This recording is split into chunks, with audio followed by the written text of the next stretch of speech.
آخری بات عرض کر دوں، مجھے واقعی یاد آیا، وقت بھی مختصر ہے۔ سرور دو عالم صلی اللہ علیہ وسلم مدینہ منورہ سے باہر نکلے، دیکھا ایک قافلہ ہے، ان کے پاس ایک اونٹ ہے سرخ رنگ کا۔ آپ صلی اللہ علیہ وسلم کو یہ اونٹ پسند آیا۔ آپ نے قافلے والوں سے پوچھا، اس اونٹ کو فروخت کرو گے، بیچو گے؟ انہوں نے کہا، کتنے کا بیچو گے؟ اتنے میں بیچیں گے۔ سودا طے ہو گیا۔ آپ صلی اللہ علیہ وسلم نے فرمایا، میں تو اپنے گھر سے گھومنے کی غرض سے، سیر کی غرض سے، تفریح کی غرض سے نکلا تھا، تجارت کی غرض سے تو نکلا نہیں تھا کہ اپنے ساتھ پیسے بھی ساتھ لاتا۔ اب یہ اونٹ لے جا کر پھر میں اپنے کسی خادم کے ہاتھ تمہارے اس اونٹ کی قیمت بیچ دوں۔ انہوں نے کہا منظور ہے۔ آپ صلی اللہ علیہ وسلم نے اونٹ کی نکیل پکڑی، چل رہے ہیں، یہ بھی دیکھ رہے ہیں۔ آپ صلی اللہ علیہ وسلم نظروں سے اوجھل ہوئے۔ اب ان کو ہوش آیا۔ ایک نے دوسرے سے پوچھا، اس آدمی کو تم جانتے ہو جو ہمارا اونٹ لے کر گیا؟ اس نے کہا، میری ساری توجہ تو اس بات پر تھی کہ یہ اونٹ کا خریدار ہمارے ہاں جب پہنچا ہے، اس وقت سے لے کر ہمارے ہاں سے جدائی تک جب بھی اس کی زبان کھلی ہے، اس کے ہونٹوں مبارک سے اگر کوئی الفاظ نکلے ہیں، میں نے دیکھا الفاظ نہیں تھی، وہ تو نور کے کرنیں تھی۔ میں تو اس میں بہوا تھا، میں نے تو دیکھا ہی نہیں، میرا تو خیال بھی نہیں تھا کہ کون ہے۔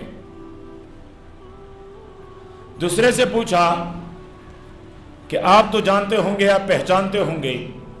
اس نے کہا، جب سے یہ یہاں پہنچا ہے، باتیں کرتے ہوئے جب یہ مسکراتا ہے تو اس کی مسکراہٹ کی چمک وہ سامنے پہاڑ پر لگتی تھی، اور وہاں اس نور میں، اس چمک میں اس کا عکس نظر آیا کرتا تھا۔ میں تو اس میں مہوا تھا، میں تو وہ دیکھ رہا تھا۔ تیسرے سے پوچھا، آپ نے تو اور کیا ہوگا، یہ آدمی کون تھا جو ہمارا اونٹ لے کر گیا؟ اس نے کہا، میں تو ان کی زلفوں کی زیارت کر رہا تھا، میں تو ڈوبا ہوا تھا۔ یہ زلفیں میں نے آج تک کسی انسان کے نہیں دیکھے ہیں، مجھے لگ رہا تھا یہ کوئی فرشتہ ہے جو زمین پر اترا ہے، میں تو اس کے زلفوں کی چمک میں ڈوب گیا تھا۔ اگلے سے پوچھا، آپ نے تو دیکھا ہوگا؟ اس نے کہا، اس کی آنکھیں اتنی خوبصورت اور اتنی بارود تھی کہ میں اس کی آنکھوں کو دیکھتا رہا۔ یہ پیشمان ہوئے کہ ہم میں سے کسی نے نہیں پہچانا۔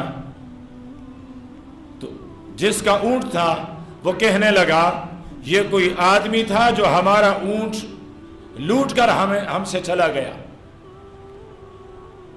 خاکم بدہم، گویا کہ اس نے ہمیں دھوکہ دیا، اپنے حسن سے ہمیں مرعوب کیا اور ہمارا اونٹ لے کر چلا گیا۔ خیمے کا پردہ ہٹا، اندر سے سردار کی بیوی کہنے لگی، چپ ہو جاؤ، تمہارے اونٹ کی جو قیمت ہے میں تمہاری ضامنہ ہوں، میں قیمت ادا کروں گی۔ انہوں نے معذرت کی کہ ہمیں پتہ نہیں تھا کہ آپ ان کو جانتی ہو، اگر آپ جانتی ہو تو کوئی بات نہیں، آ جائے گا۔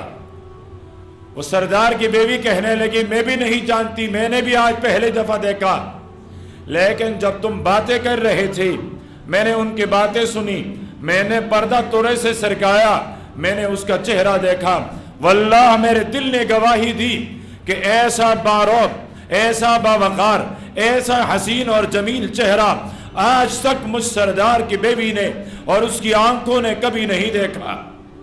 مجھے اس کے چہرے کی لمانیت پر، مجھے اس کے چہرے کے حسن اور جمال پر اعتماد ہے کہ یہ آدمی مجھ سے دھوکہ نہیں کرے گا، یہ ضرور واپس آئے گا۔ اتنے میں دیکھا دو خادم پہنچے، ان کے پاس کھجور کے بھرے ہوئے ٹکڑے ہیں، یہ لے لیں، یہ ہمارے سردار نے تمہاری مہمان نوازی کے خاطر عطا کیے ہیں، اور یہ اس کی قیمت ہے، یہ قیمت بھی لے لیں۔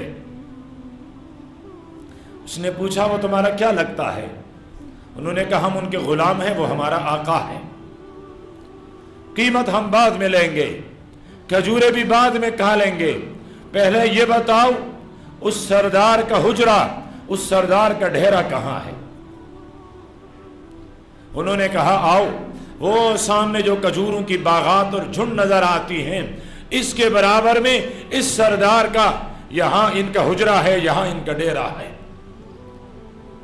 امام زرقانی رحمت اللہ علیہ نے لکھا ہے یہ پورا قافلہ اسی وقت اٹھا اور سیدھا مدینہ منورہ مسجد نبوی حجرہ عائشہ کے پیچھے ایک جگہ ہے جہاں بھی لوگ وقت کی صورت میں آتے یہاں بیٹھا کرتے تھے، یہ سیدھا یہاں پہنچے۔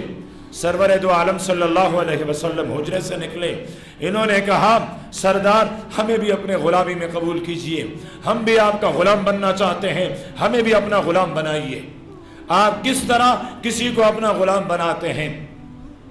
سرور دو عالم صلی اللہ علیہ وسلم نے کلمہ توحید اور کلمہ شہادت پڑھوایا، یہ دامن اسلام سے وابستہ ہوئے۔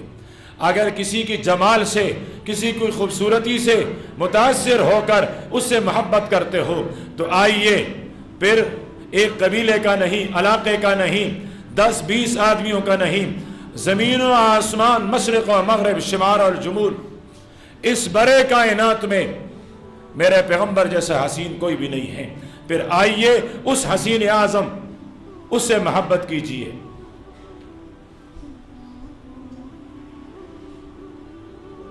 حضرت جبریل نے کہا تھا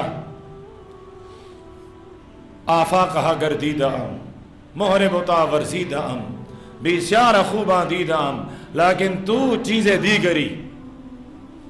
بات ہو رہی تھی، حضرت آمنہ کہہ رہی تھی اس جیسا بچہ تو میں نے نہیں دیکھا، صوبیہ کہہ رہی تھی اس جیسا بچہ تو میں نے نہیں دیکھا، عبد المطلب کہہ رہا تھا اس جیسا بچہ تو میں نے نہیں دیکھا، سب اپنی اپنی رائے دے رہے تھے۔ جبریل نے کہا تم نے دیکھا کیا ہے؟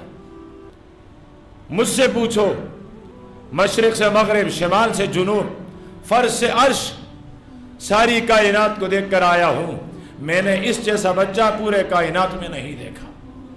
اور حضرت حسان نے اسی کی ترجمانی کی ہے، فرمایا وَأَحْسَنَ مِنْكَ لَمْ تَرَ قَطُّ عَيْنِي وَأَجْمَلَ مِنْكَ لَمْ تَلِدِ النِّسَاءُ خلقت مبرئا من کل عیب کأنک قد خلقت کما تشاء، کہ میں نے تجھ جیسا حسین دیکھا نہیں، کیوں؟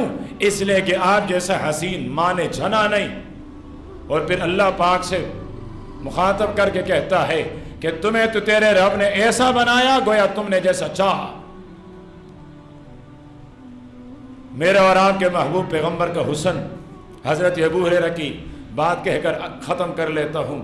حضرت ابو ہریرہ رضی اللہ تعالیٰ عنہ فرماتے ہیں میرا محبوب کا مثل، اس کا شبیہ، اس جیسا نہ کسی نے اس سے پہلے دیکھا ہے، نہ کوئی اس کے بعد دے سکے گا، نہ قیامت کی صبح تک کوئی اس جیسا حسین آ سکے گا۔ تو اگر محبت احسان کی وجہ سے، کمال کی وجہ سے، جمال کی وجہ سے کی جاتی ہے تو پھر میرے پیغمبر میں یہ تمام علت اسباب موجود ہیں، پھر میرے پیغمبر سے محبت کیجئے۔ اب محبت کے تقاضے کیا ہوتے ہیں؟ زندگی رہی تو آئندہ نشست میں عرض کی جاتی ہیں، جب کوئی کسی کے ساتھ محبت کرنے لگتا ہے تو وہ محبت کیا سکھاتا ہے، اس محبت کے پھر تقاضے کیا ہوتا ہے، وہ محبت پھر چاہتا کیا ہے، آئندہ جمعے میں عرض کی جائے گی۔ اللہ پاک مجھے اور آپ کو، ہر مسلمان کو عمل کی توفیق عطا فرمائے۔ وآخر دعوانا الحمدللہ۔